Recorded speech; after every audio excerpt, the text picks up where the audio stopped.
Here's what's cooking on today's Sports Stove podcast. We're going to talk NFL news and give you our picks for this week. We're going to talk about the Olympics, should the USA boycott, and, of course, college football and all the excitement that is going on there as well. That and so much more on today's Sports Stove podcast. From Belly Up Sports and the Belly Up Podcast Network, you're listening to the Sports Stove podcast with your host, Vince Stover.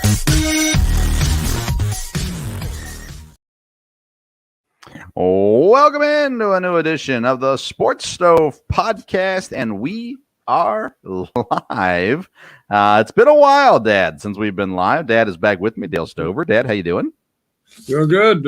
Yeah, it has been a while, so a lot going on, that's for sure. A lot has happened. We would have had a really good show last week, but I was preoccupied, had other things to get to, so we did not record last week. But nonetheless, we are here now, and so everybody who missed our smiling faces can be happy with that. Of course, we're live on Facebook, YouTube, and Twitter, and of course, you can always listen later on any podcast platform that you listen to. Will be there, the Sports Stove podcast as well, just in case you miss any part of tonight's episode. Dad, we got all kinds of stuff to talk about, but first and most importantly, were you able to get any more ownership in the Packers this week? I have not. I could, but I have not gotten any more ownership yet. No. I know there's been a lot of excitement. I've heard a lot of people in the last years I've met fans say, boy, if they ever offer that again. And that's kind of the way it was with me. And I missed out that one time and was able to, you guys get me one the next time. So I think they'll have great, they raised a lot more money than they thought they would last time. And I would think they'll do well this time. Well, A.J. Dillon, he bought in to the Packers, so he now owns. He said it's good to be self-employed, so he bought in. And then, I heard today, I think it was today on the Dan Patrick Show, they were talking about expansion in the NFL and mentioned that maybe Chicago has talked about even going to some stock options, and maybe it'd be an opportunity for a place like St. Louis to look into doing the same kind of thing to keep teams from moving out of the city again. So maybe more people will follow what the Packers have done. And it's unique how the Packers have done it, how Green Bay's done it. And it's intriguing to kind of watch how it actually has worked over the years. And I'm surprised there hasn't been others, cities that have kind of followed after them. Are you surprised they're the only team like this currently? Well, I guess it depends how it'd be set up. It's hard to be set up for another team quite like it is in Green Bay, just because of the way the board is set up, and it's not, they don't have an owner. I think that all kind of fits in with the idea of, a lot of board members from there.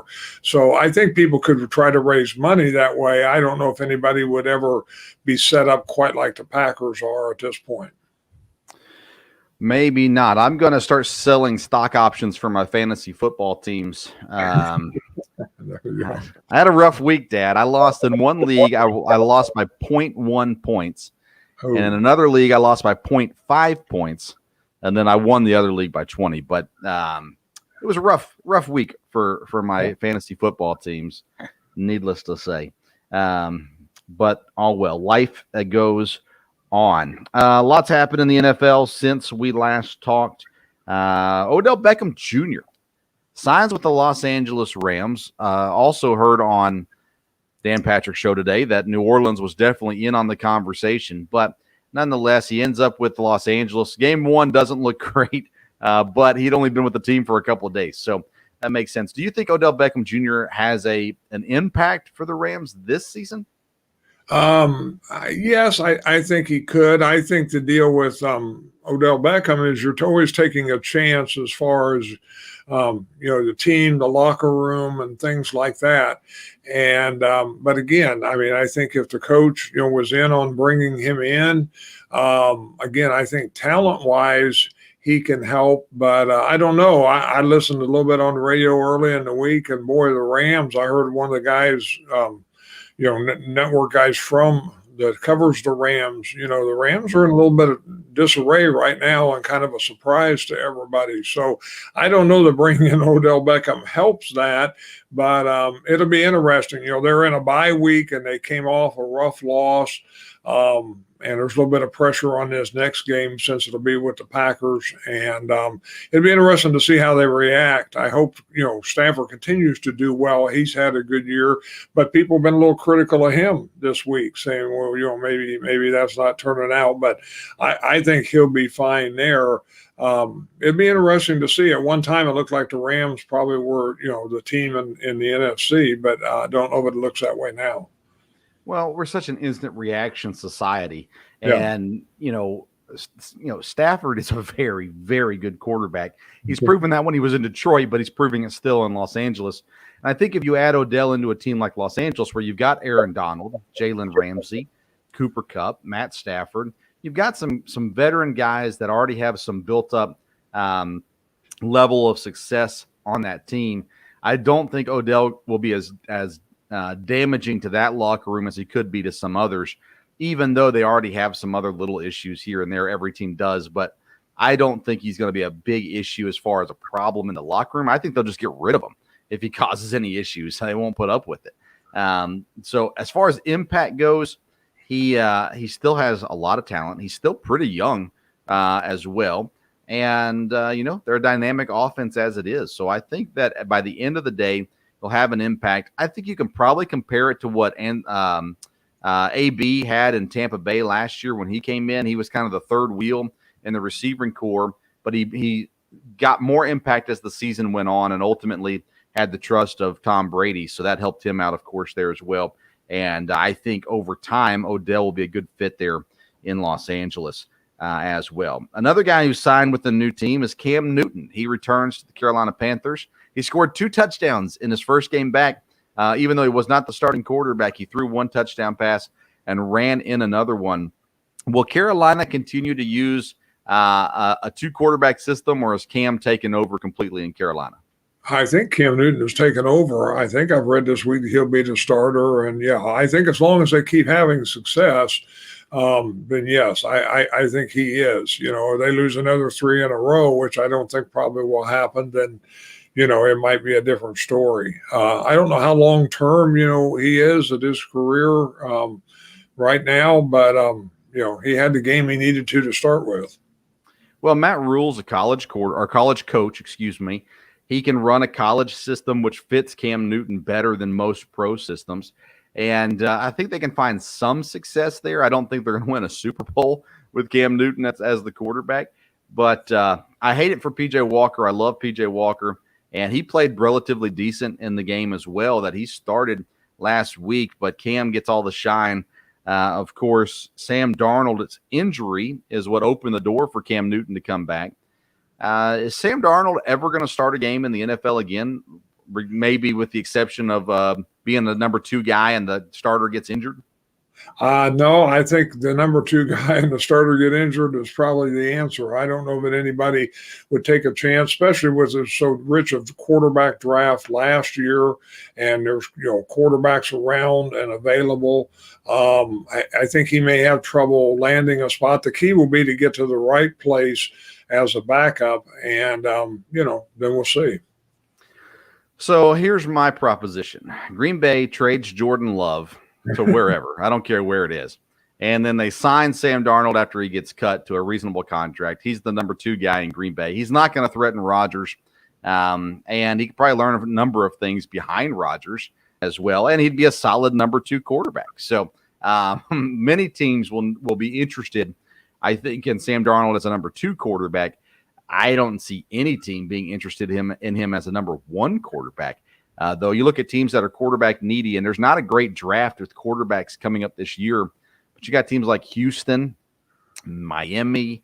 I'm trying to think off the top of my head of other teams, Denver, those sorts of teams that need quarterbacks. They're not going to want Sam Darnold as their quarterback. But I think a lot of teams would like him as a number 2 quarterback. I mean, he'd be a better number 2 than Josh Rosen, wouldn't he? Yes. Oh, I think he'd be a good fit as a number 2, no doubt about that. And that's probably where he's going to have to fit in right now. Yeah, and at some point you have to understand what you are and maybe even commit to that role. You think of guys, I think way back like Doug Peterson.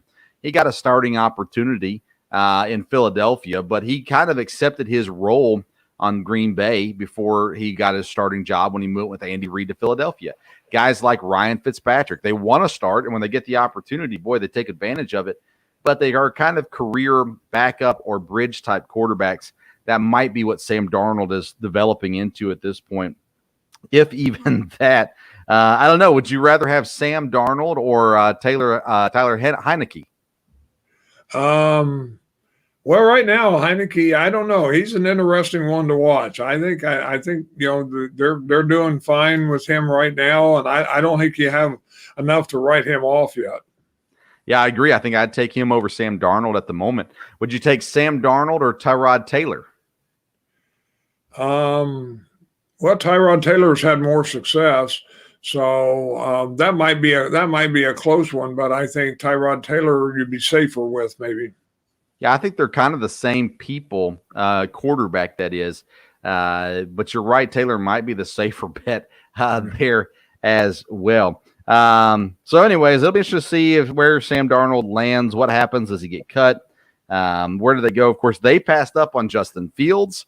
They passed up on Mac Jones because they had Sam Darnold. And by the way, I'll admit, I said, skip the quarterback, help your team. Sam Darnold will be fine. I was wrong, clearly, in that situation as well. The Green Bay Packers suffered a lot of injuries last week, but Aaron Jones sprained MCL. He's going to be out for a couple weeks. What does this mean for Green Bay's offense? Because they've been using A.J. Dillon there for a while now as like the number 2 guy and the mix-it-up kind of guy. Now he's going to have to carry the load there in Green Bay. And fortunately, Aaron Jones is only out for a couple weeks more than likely. Yes, Aaron Jones is a great, threat, both running and catching the ball. But in some ways, he hasn't had the really big games yet. And Dillon, I think the key will be, if Taylor, the backup, can come in and get, spell Dillon where he needs to. Dillon, runs awfully hard. Now, he's a big guy, and he can probably take a lot of abuse. But again, in the NFL today, if you're going to run the ball a lot, I think you'll see them do a little more gadget stuff, probably with Amari Rodgers and even, I don't know how to pronounce his name, Degura, the tight end. You'll see some different things. They'll do a few different things there, probably more of what Jones would have done in the passing game. But boy, Dillon, showed he could catch the ball, and I think Taylor, the backup, can catch the ball pretty well too. So, it'll be interesting if they can get. I think they still should have a good running game, but pretty much you want to have a couple backs as far as rest if you're going to run a lot. Yeah, and all the fantasy football gurus who were saying you got to get Dillon, now they're just licking their chops because he's going to be a big impact on the fantasy side of things as well. Green Bay's an interesting team, Dad, because Aaron Rodgers came back. The offense was okay. He was definitely looked a little rusty, but the defense, the last 2 weeks against Kansas City in the loss and against Seattle in the shutout last week, the defense has looked phenomenal. Now they're dinged up. They got some injuries. They lost Merciless for the rest of the season. They're already hurt at outside linebacker. They called up a guy from the practice squad. But overall, this Packers defense is the kind of defense that you got to play to win Super Bowls. And at this point, this defense has definitely stepped up. Oh, it has been. And I've been surprised mainly with the loss of Jair Alexander. I thought that would be a bigger thing, but they've been able to roll other cornerbacks in there. And I don't know all the intricacies of, how the defense is set up, but obviously they're having a good systems. They're able to put pressure on the quarterback. Kenny Clark's having a great year, very hard to control there on the inside. And Campbell's just been fantastic. I think they've got great chemistry and great unity on the defense. And, they've got some veterans. Amos really helps out with that at safety. Savage is super fast and seem like they've been able to, use people in the right spot. And it'd be interesting to see with the bye coming up in 2 weeks, if after the bye they get any of these guys back, whether it's Zadarius Smith or Alexander or things like that. When we look at the NFC, I'm down to 5 teams that I think can win the Super Bowl. I go Dallas, Green Bay, Tampa Bay, Arizona, and the Rams as my 5 teams in the NFC that can win the Super Bowl. Is there somebody else in the NFC that you would say is capable of winning the Super Bowl this year? No, I think that's the teams that you're looking at, and we'll see from there. Tampa's an interesting team. They're not as powerful as they were in some ways last year. But again, with Tom Brady and the talent they have, you can never really count them out. Arizona, very interesting to see. You hear in the media, some people are very positive on them. Others, they won't hang around. The Rams, look like they were the class. And Dallas will be a big game this week as far as, however everybody's on their bandwagon. They win this one, and they're going to be, talking Super Bowl for a few weeks for sure. Yeah, and I think they can lose this one and still be in the conversation, and we'll talk about that in a few minutes. On the AFC side of things, Dad, I basically see 2 teams that can win the Super Bowl, in my opinion. I think you're looking at teams, Buffalo and Kansas City are the 2 teams that I look at and say, I think they can win the Super Bowl. I'm out on the Chargers. I'm out on the Ravens. I've never been in on Tennessee. And then the other team that you kind of got to look at maybe is New England, honestly, especially if they make the playoffs. They've done a great job in the past years with game planning against a team for one game. But I think Buffalo and Kansas City are the 2 teams I'm watching out for in the AFC. What teams in the AFC do you think have legitimate Super Bowl championship opportunity? I think that's definitely the 2. Kansas City has got to get back in it, but it looks like they're headed that way, and it'll be a big game this week. Buffalo, looks like the team that ought to be definitely one that would have a chance. But again, they've stumbled a little bit too, and they have an interesting game this weekend also with Indianapolis. But I think those 2, New England, they're definitely a possibility. They're playing better, but I don't know if they're at that level yet. But again, in the AFC, there may not be the competition. Interesting to see, how the Bengals bounce back and how they play. But I don't think you'd say they're a Super Bowl pick right now. But they could cause some, they could cause a stir in the playoffs. Yeah, they could. That whole AFC North is interesting. Baltimore at times they look like a great team, and other times they lose to Miami. So, you don't know. Cleveland, same thing. They're just an absolute mess there, and I can't trust them to do anything in regards to Super Bowl at the very least. But all you got to do is make the playoffs, right? You make the playoffs, and now you got a chance. And the AFC will have plenty of playoff teams battling there at the very end for those final spots. Let's get into our picks for this week in the NFL, Dan. Each week we pick 6 games. We posted our picks last week, even though we didn't have a show. We're going to ignore those. We had a bye week last week, is what that was. Not good picks last week, but that's okay. You got to take your losses here and there as well. All right, Dad. Before we get to our picks, let's talk about the game tonight. If you're watching with us live, if you're listening later, this game's already over, but New England and Atlanta, everyone's talking about the Super Bowl 28-3 and all that kind of stuff.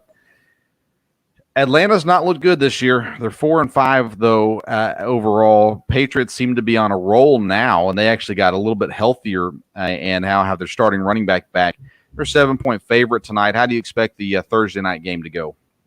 Well, I mean, again, New England has played well lately, but you never quite know how that's going to go either. I would think New England would roll and be able to cover and do fine, especially if they're going to keep moving on. But I don't know. I wouldn't think Atlanta can give them too much of a test. But again, it's a primetime game, and it's at home in Atlanta, so you never really know. But New England ought to win. They ought to win for sure. Okay, let's get to our picks for this week. We don't pick the Thursday night game. So from our Sunday schedule, I guess you could also pick the Monday night game if you wanted to. Let's start with your first pick of the week this week. I'll take Green Bay and the points over Minnesota. I think they'll cover. Yeah, it's a 1-point favorite on the road against Minnesota. I picked this game as well. I also picked Green Bay. I think Green Bay wins by 13. The way the defense is playing, you got Aaron Rodgers now. He was rusty last week, but he's got a full week of practice this week. Yes, you're down Aaron Jones, but, Dillon will be able to add enough punch running the football, and then the rest will be on the passing game. The defense just has to play a decent game, and this game is an easy win for Green Bay, isn't it? I think so. Again, it's in Minnesota, and it's a division game. There's times, and boy, that game is one you really worry about. But I think they'll stay focused. Again, I've read a lot this week where they've got veterans that can keep everybody grounded there. And, yeah, I think the Packers can really roll on this one. I think Minnesota's a team that once you get them down, they're going to have a hard time to rally. I did see some interesting stats on Kirk Cousins. His stats have been really, really good. And of course, Minnesota is the only team that's led in every game this year. I think I saw. So, but no, I think Green Bay will come ready to play, and I think they can really control this one. Yeah, I've got Justin Jefferson in fantasy football, and I love him. I mean, he catches a ton of passes, has great games. Cousins has good stats. He's a good fantasy quarterback. But this team, they're just not a good team. And now Rodgers has struggled against Zimmer in the past, but 1-point favorite, that blows my mind, considering that they're the number one team in the NFC right now. That really surprised me to see that. So I as well picked Green Bay as a 1-point favorite. Who is your second game this week?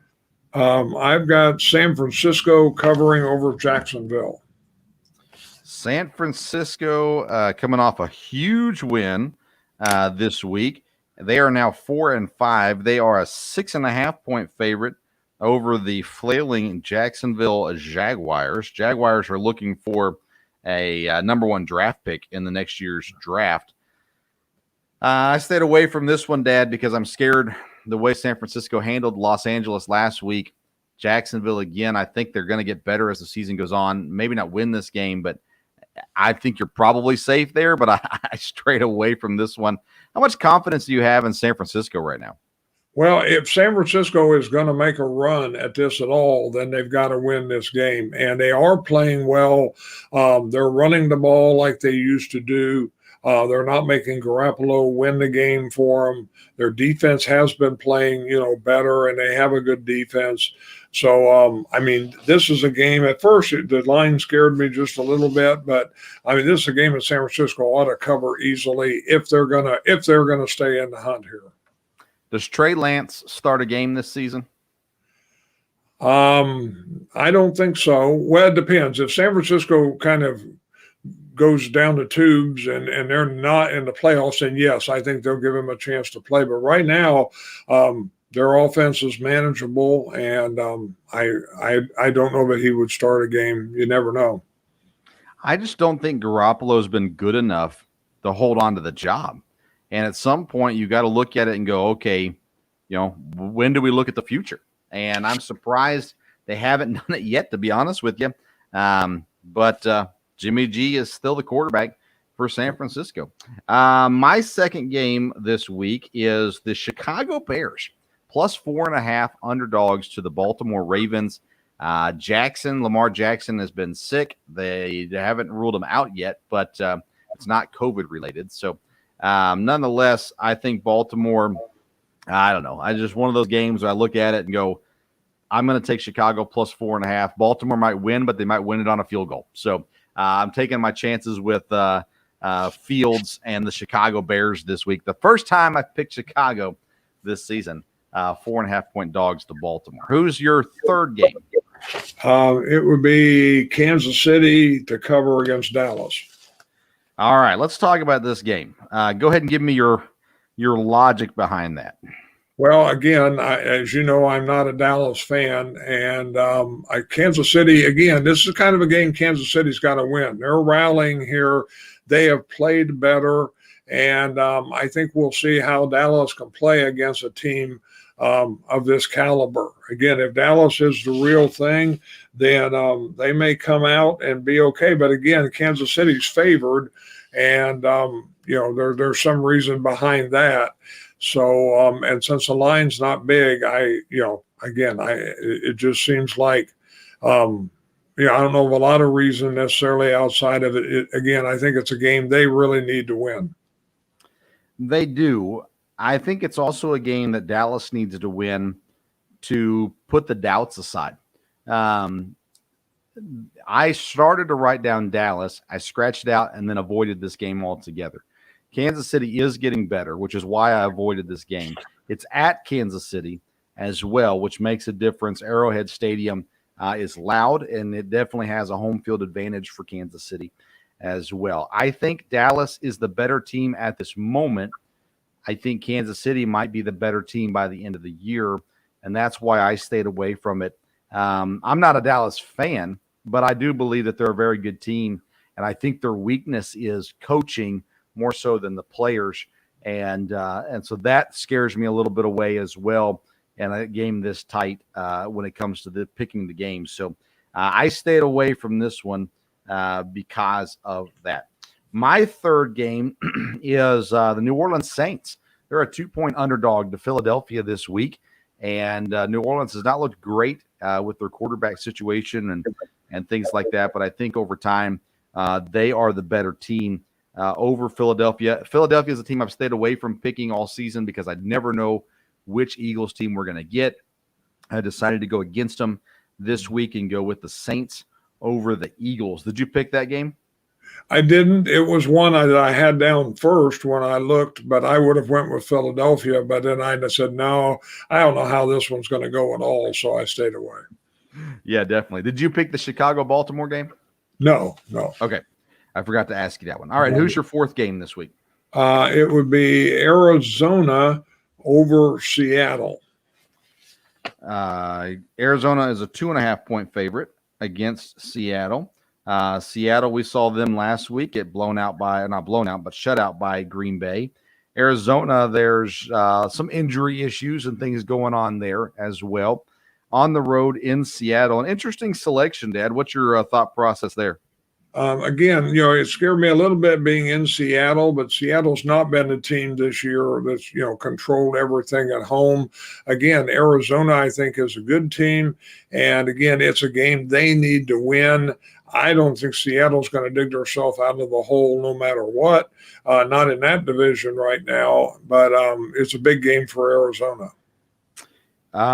If Kyler Murray does not play, are you still confident with that pick? Not as confident, that's for sure, but we'll see. So Arizona, they get the bye week next week. So if Kyler Murray sits out this week, he'll have 3 weeks off to get healthy. He hurt his ankle in that Green Bay game and missed last week's game. Last week's game. Anyways, it'll be interesting to see. That's why I stayed away from this game. I wasn't sure if Murray was going to play. If Murray plays, they're obviously the better team. Even if he doesn't play, they might be the better team. But Seattle at home with a dinged-up Kyler Murray at the best, I went ahead and stayed away from this game as well. Let's see here. You got 4 games in. I've got 4 games in because I had Chicago, Green Bay, New Orleans. No, I have 3 games in. My 4th game is the Washington football team. 3.5-point underdogs against the Carolina Panthers this week. I think the Cam Newton hype is going to come to a screeching stop against his old coach and Riverboat Ron. I think Washington, they're playing now. Their best defensive player out for the season with an ACL tear in Chase Young. And I think the team rallies this week to get a win against Carolina. So I'm going Washington football team at plus 3.5 over Carolina. Did you pick that game? I did, and I took Carolina in that one. Well, that makes me feel better. I think they'll keep going.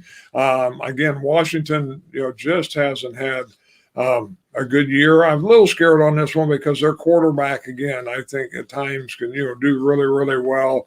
But I think Carolina will keep rolling at least this week. So that was the last game, and I had a lot of choices, but finally went with that one. All right. Let's see here. So that's 5 games for you. My 5th game is I'm getting back on the Bengals train. Cincinnati -1 point favorite over Las Vegas. I think Las Vegas is about to go into their free fall. I mean, I just don't think Vegas is going to have a good rest of the season. I think Cincinnati, coming off of a bye week, should be able to beat a Vegas team, and it'll say a lot about the coach if they lose this game, in my opinion. So I'm picking Cincinnati over Vegas. What do you think about that game? Yes, and I picked that one also, Cincinnati over Vegas. I agree with that. Again, it's a game, we've said this many times that this team needs to win. Well, Cincinnati needs to win this one. I don't know that the Raiders are going to free fall. It'll be interesting because they have really stayed together. But on this game, Cincinnati ought to be able to win this one. And with the line being what it is, it made a lot of sense. I think this is the game that determines whether or not the coach returns next year. I think if Cincinnati comes out of the bye week and loses to Vegas, I think that that's going to signal the end for their coach. He's done fine. He's done okay. They started out hot again this year, but they started off hot last year too. Of course, last year Burrow got hurt. That didn't help. But nonetheless, I think this game plays a big factor into whether or not they keep their coach going in the next season. And I think if they lose this game, I think it seals his fate. They won't fire him in the middle of the season, but I think that seals his fate, and he's done if they lose this game. My last game then is I'm going the Chargers, -6 over Pittsburgh. Pittsburgh is so beat up, so banged up. They've got so many injuries going on right now. The Chargers have not been good this year like they should be. They're 5-4 going into this week. They're a 6-point favorite. I think they have to win this game, and they have to win it showing that they're a good team. So I go with the Chargers over the Steelers. Any thoughts on that game? No, I stayed away from it because, again, the Chargers have been so up and down, and the Steelers have been up and down. You just don't know. You're right, though. The Steelers were beat up, but I didn't feel comfortable enough to pick this one. Let's see here. Games we didn't talk about. Dolphins and Jets. The Dolphins a 3-point favorite. Boy, I almost took the Jets in this one, but I don't know. I'm not sure what we're going to get out of Miami coming off that big win over Baltimore. Are they going to finally start to climb? The Jets are starting Joe Flacco as the quarterback. We all know he's elite. So Joe Flacco man, that scares me as well. But any thoughts on Miami, New York Jets? No, I have no idea how that one will go. Two teams that have really struggled, and I really don't know. I wanted to pick the Texans against the Titans. The Titans are a 10.5-point favorite. I really wanted to pick the Texans in this one, but ultimately I decided to stay away because they're a really bad team. Titans leading the division. They're the 1 seed in the AFC right now, which blows my mind because they're not good. But here they sit. Tennessee, are they going to steamroll the Texans, or is that division game going to be close? You would think Tennessee would win that one, but you never really know. The line was a little big for me on that one, but Tennessee should win. Again, I don't know if they're going to be the class of the AFC, but we'll see.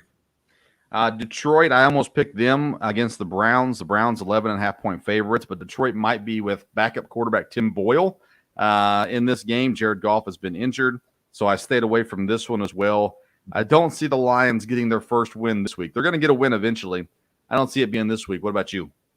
No, I don't think they will. But again, the Browns, boy, they've been so up and down. It's hard. I almost picked this game also. But again, with the quarterback change, I stayed away from it. Bills and Colts. Bills a touchdown favorite. I wanted to pick Indianapolis in this game, but I don't know, is Buffalo all of a sudden just going to start blowing everybody out? What's going to happen? Indianapolis, I don't trust. I love Jonathan Taylor.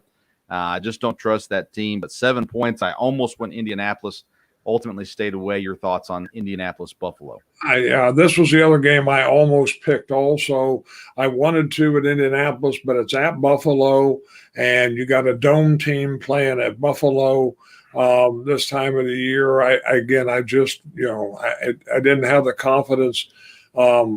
Again, if Indianapolis is going to win, it'd be because they have a good defense. But like you said, when Allen gets hot, it just, I almost picked that one. But with it being at Buffalo, I stayed away. Tampa Bay, Monday night game against the Giants. Tampa coming off of 2 straight losses. And we know Tom Brady's history with the Giants, but Tampa's, they got to get back on track this week, don't they?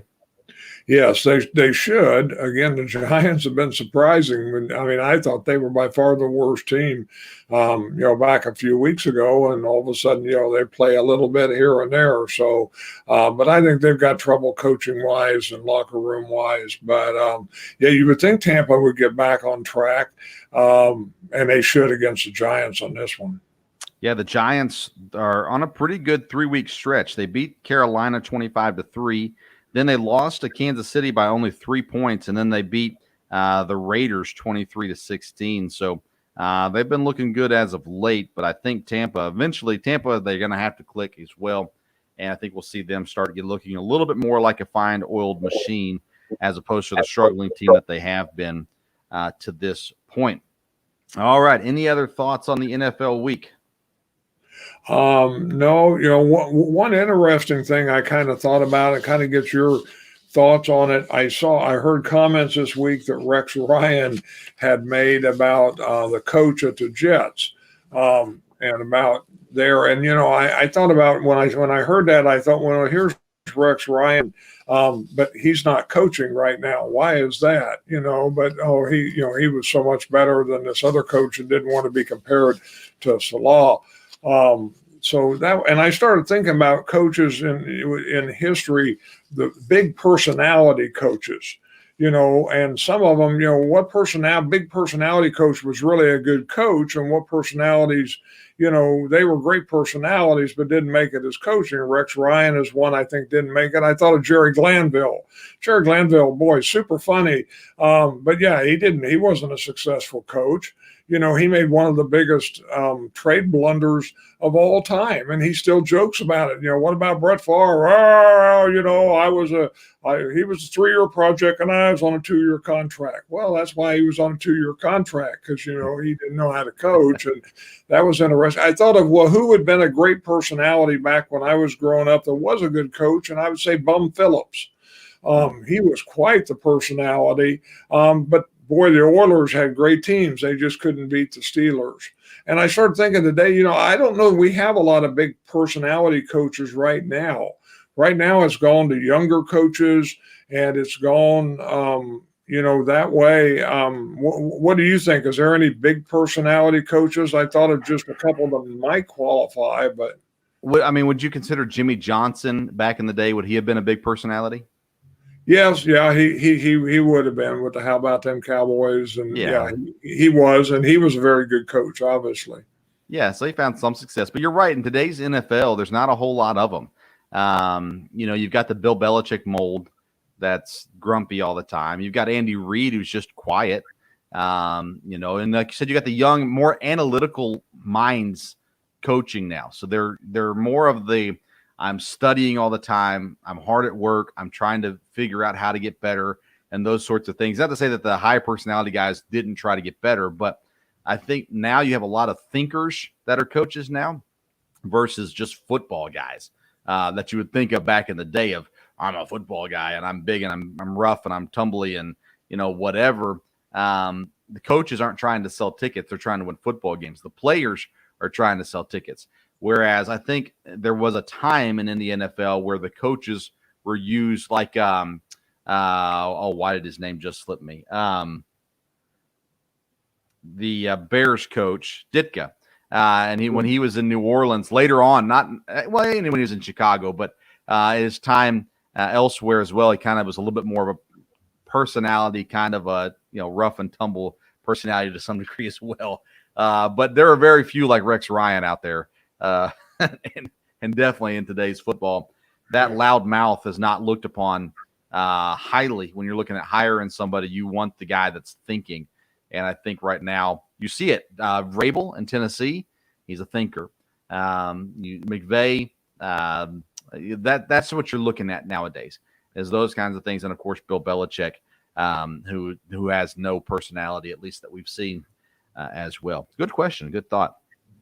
All right, let's move on. Quick thought on the Olympics. President Biden was reported today that he's considering the diplomatic boycott of the Olympics, not sending diplomats from America over. If you listen to Enes Kanter, he's a Boston Celtics center, by the way, Dad.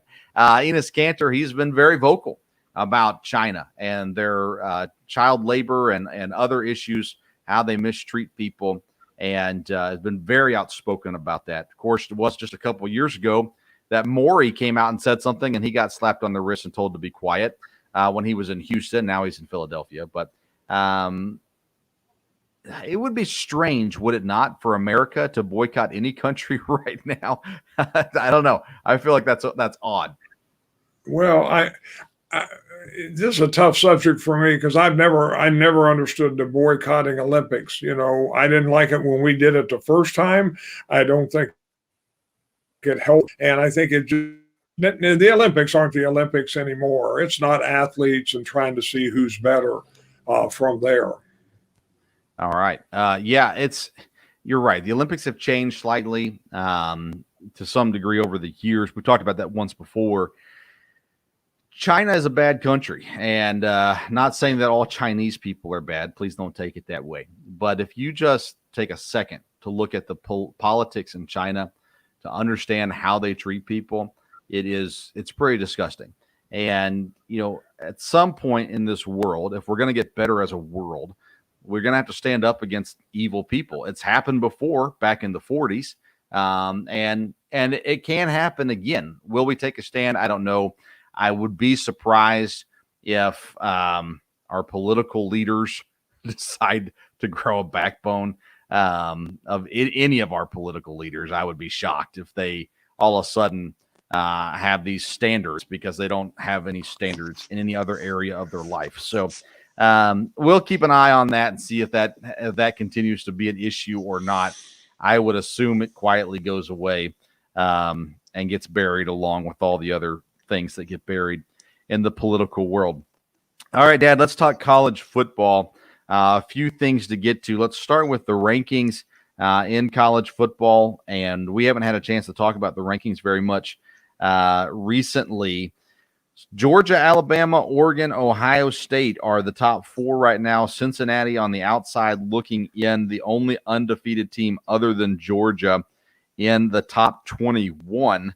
You got to get down to UTSA at 22 as the next undefeated team. Let's start with Cincinnati. Should they be in the top four? And then will they be in the top four? I'm one that always feels like an undefeated team, should count. From there, I've thought that way back in the day. But I don't know that they will. It'll depend if people keep. I think the top four make the most sense to me this week of any that I've seen. From there, but again, the season's not over, so there's some things that could get thrown into that. But this made the most sense.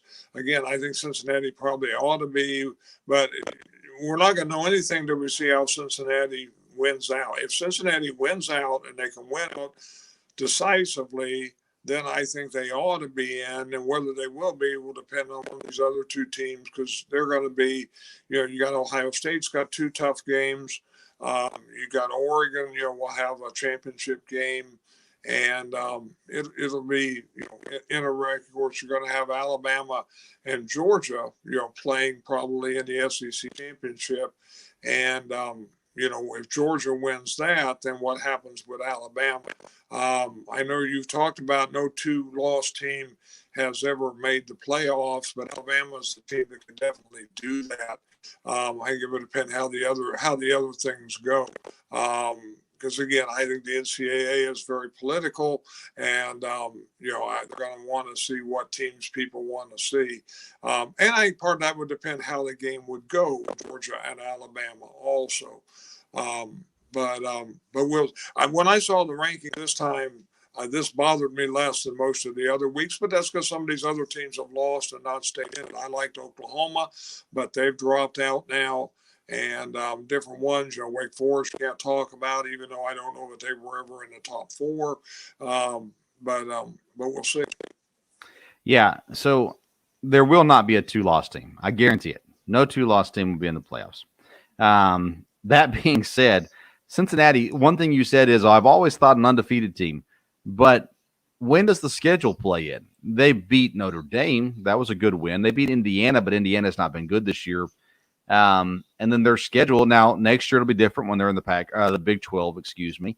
But I mean, at some point, the schedule has to play a factor in their undefeated season because UTSA, they're undefeated. They're at number 22, and I don't hear anybody saying, well, they should be a top 4 team. No, that's true. But again, they're in a conference that would be a little less than, Cincinnati would be. Again, I mean, with the Power 5 now and the way, who's going to play different teams, to me, you can only win the games you play. And if you can win them all, then hey, you ought to be considered. If this thing was a 12-team playoff this year, I would say USTA ought to get a shot if they're undefeated. They ought to be in there, but you can't do that with 4. And I think that's the same thing that's going to happen with Cincinnati. Again, depending on how they end up the season. You can only play the teams that are on your schedule, but they control who they schedule, at least in their non-conference games. And that's part of the issue that I think people have with Cincinnati this year is even though they played Notre Dame and beat them, there's no one else on their schedule that you look at and go, boy, that was a quality win. I'd like to see them in the playoffs. I think they deserve a shot because they've been up there the last couple of years. But Oregon's an underdog this week, by the way. So maybe they lose this week. They drop out. If Ohio State loses this week, Michigan State would probably jump Cincinnati, would be my guess if they beat Ohio State. And so Cincinnati would still be left out there as well. Let's see here. A couple coaching changes already. Nebraska has decided they're not going to change coaches. Coach Frost is going to stick with Nebraska, even though he's not been very successful there. Virginia Tech fired their coach and Fuentes. And then there's a lot of rumors right now that Miami is looking at a coaching change. And the hot rumor that came out this week was Lane Kiffin wants the Miami job if it comes open. How could anyone hire Lane Kiffin again if he jumps ship here on Ole Miss? I mean, he's never stayed anywhere without, with the exception of USC where he got fired. He's never just stayed anywhere on his own decisions. No, and he's not going to stay anywhere, not as long as there's a bigger job up there. Now, Miami is a pretty high-profile job, and if he went there and turned things around like he has at Ole Miss, he might could stay a few more years. But no, as far as stability, I don't know how you can hire Lane Kiffin anyhow. but the Miami thing could happen from there. It'd be interesting. I don't see him staying at Ole Miss, even though he's had great success there. And part of the reason, he doesn't stay anywhere very long is because there's going to be problems because. I don't think there's any doubt about that. I don't think he could stay anywhere 10 years and there not be a problem. But we'll see. Speaking of coaches, Mel Tucker at Michigan State is reportedly being offered a 10-year, $95 million extension, and the details are still being worked out, but it looks like that he's going to sign a long-term deal with Michigan State. They've had a great season this year. I think he's a good coach.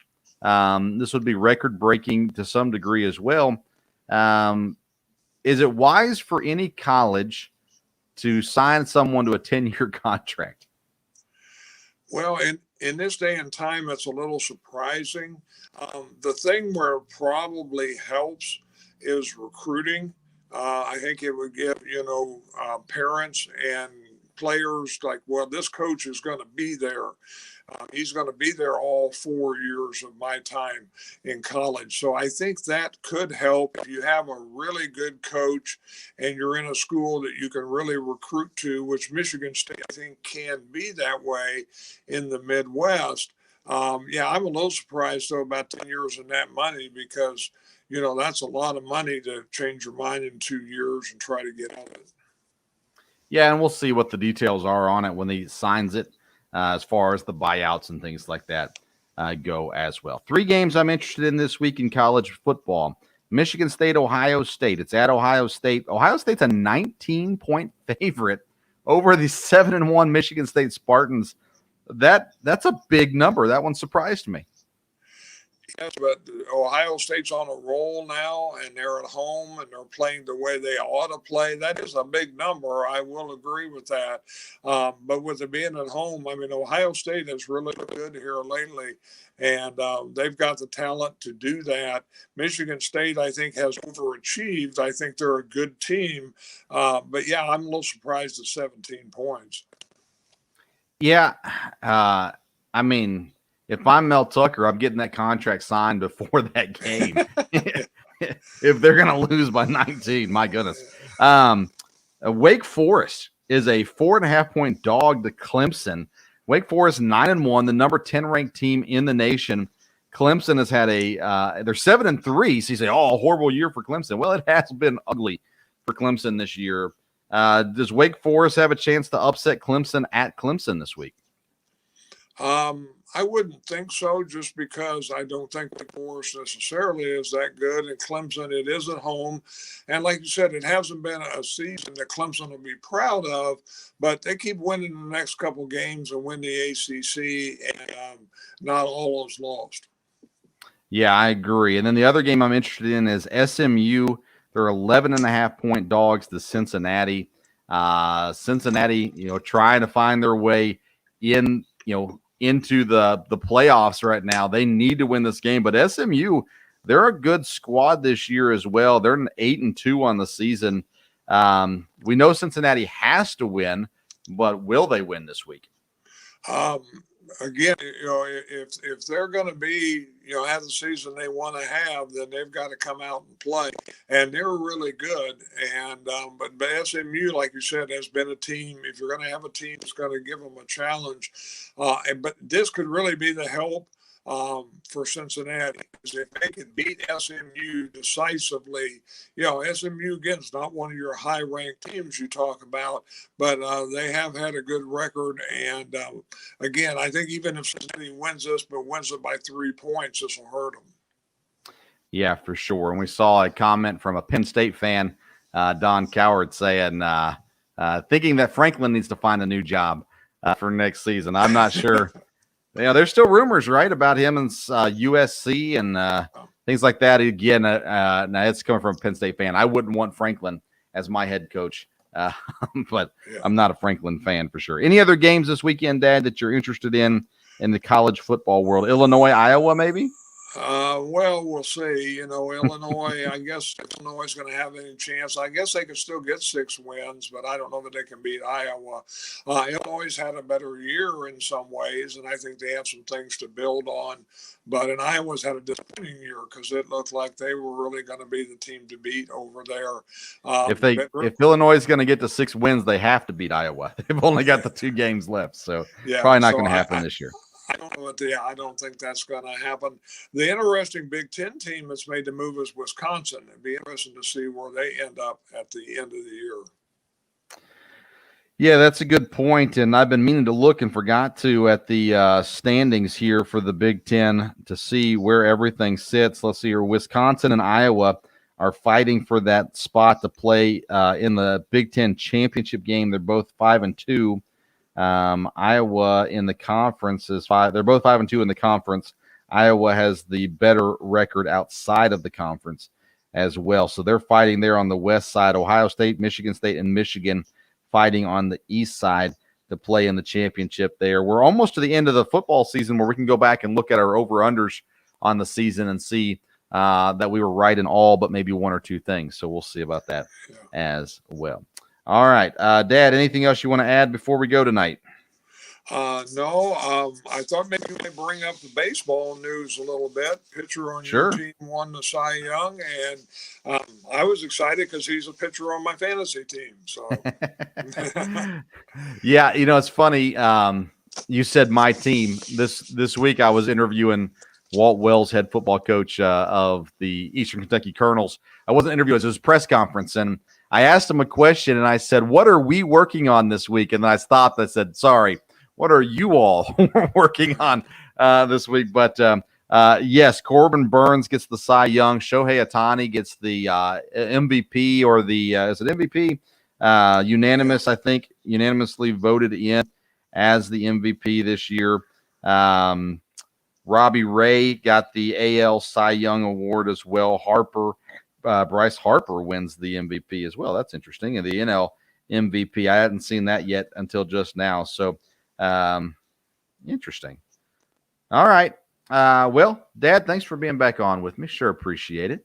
I've had a good week. And, we had another comment that James Franklin to possibly LSU as a possibility there as well in that conversation. So, we're going to talk more basketball in the episodes to come, and encourage people to go in and tune into the Wednesday episodes that I do, the Sports Stove Local Hour. It is heavy on EKU athletics, but fun teams to watch as well, and lots of interviews with players, coaches, and even the occasional conference commissioner. So keep an eye out for those as well.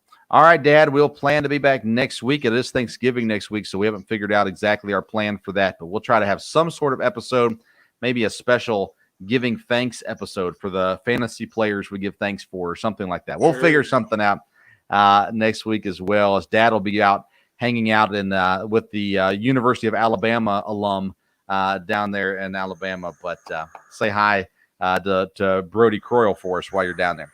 All right. Well, we'll see all of you next week. Make sure you tune in to Wednesday's Local Hour, and we will put out an announcement on social media as far as our next live episode. You can follow us on Twitter and Instagram at Sports Stove, Facebook, and YouTube, the Sports Stove Podcast. But we sure appreciate you tuning in to tonight's episode. Until next time, we'll see you around the Sports Stove.